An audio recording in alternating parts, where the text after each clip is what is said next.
What happens when wood, water, and human obsession meet? You don't just get a boat, you get a legend. This is the Riva Aquarama, not a mass-produced water taxi, not a fiberglass utility craft, a floating sculpture that redefined elegance on the water. Born in post-war Italy, shaped by calloused artisan hands, and chased by Hollywood royalty, the Aquarama isn't merely built, it's composed. Over the next 8 minutes, we're diving into the story of why this wooden beauty still stops, traffic on the Riviera, why collectors pay 7 figures to own one, and how a family of Italian boat builders turned mahogany and brass into the most iconic motor yacht of the 20th century, history and origins. To understand the Aquarama, you have to understand the Riva legacy.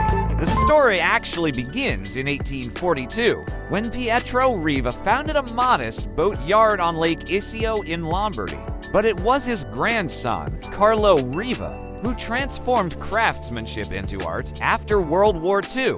Italy was rebuilding. Steel was scarce. Factories were repurposing wartime materials. Carlo saw an opportunity. If he couldn't outbuild the world, he would outdesign it. He obsessed over hydrodynamics, studied racing hulls, and pushed his team to chase speed without sacrificing grace. By the late 1950s, Riva had already earned a reputation with models like the Triton and the Ariston, but Carlo wanted a flagship. Something longer, lower, undeniably luxurious. In 1962, the first Aquarama slipped into the water. The name was a deliberate promise, aqua for water, rama from panorama, hinting at a vessel so beautiful it demanded to be admired from every angle. Only around 800 were ever handcrafted before production. Quietly ended in 1996. Each carried a brass hull plate. Each was numbered, and each carried the weight of a tradition that refused to compromise for scale, design, and craftsmanship. Let's talk about what makes an Aquarama so breathtaking. It begins with the timber. Not just any wood, but carefully selected Honduran mahogany, prized for its tight grain, natural rot resistance, and ability to take a mirror-like finish. Planks are steam bent over wooden molds, then fastened with copper nails and marine adhesives. No power sanders for the final pass. No spray guns for the finish. Every surface is hand-sanded for hours, then coated in up to 15 layers of hand-rubbed marine varnish. The result is a hull so deep and reflective it looks wet even when dry. Then comes the hardware: solid brass cleats, handrails, and horn grills, polished to a warm glow and sealed against salt and sun. Teak decking, laid with precision-matched seams that flex with the hull. The dashboard borrows from aviation and classic automobiles. Walnut trim, chrome bezel gauges, a thin-rimmed leather steering wheel. Under the transom, twin high performance. V8 engines originally Chrysler or later. Mercruiser and Lamborghini tuned. Power plants deliver smooth, linear thrust. But the real genius lies in the lines. The Aquarama's hull features a sharp, fine entry that cuts through chop, while the sweeping shear line and elongated overhangs create that unmistakable, low-slung silhouette. It's not engineered just to move.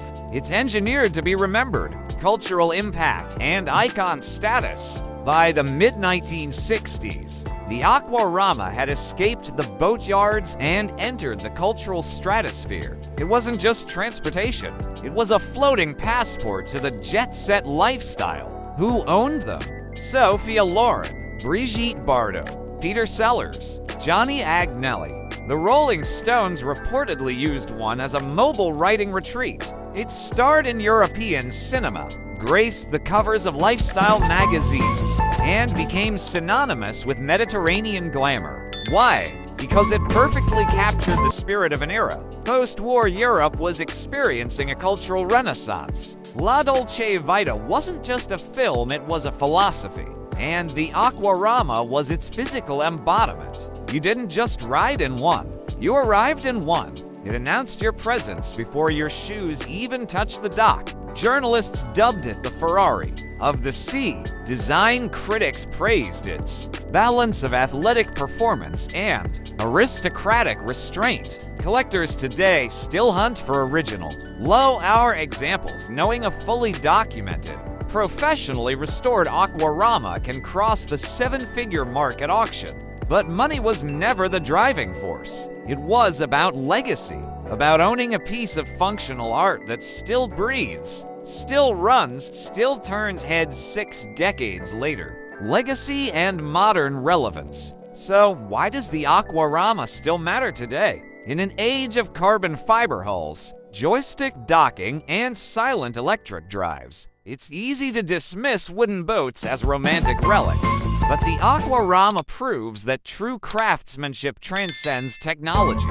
Modern Riva yachts still carry Carlo's DNA sleek profiles. Meticulous detailing, uncompromising luxury, but they're built with composites and automated tooling. The original wooden Aquarama remains untouchable because it represents a time when boats were made by hand, by eye, by instinct. Today, a dedicated global community keeps the tradition alive. Specialized yards in Italy, California, and the UK source period correct mahogany, hand-cast brass fittings, and preserve original hull documentation. Universities study its construction in industrial design programs. Museums feature it as a milestone of mid-century craftsmanship. And every summer, you'll see them gliding across Lake Como, the French Riviera, or the Mediterranean, engines humming, varnish gleaming, carrying passengers who understand that some things aren't meant to be replaced there, meant to be preserved. The Aquarama isn't obsolete, it's timeless. The Riva Aquarama reminds us that beauty isn't accidental, it's intentional. It's built by people who believe that every curve,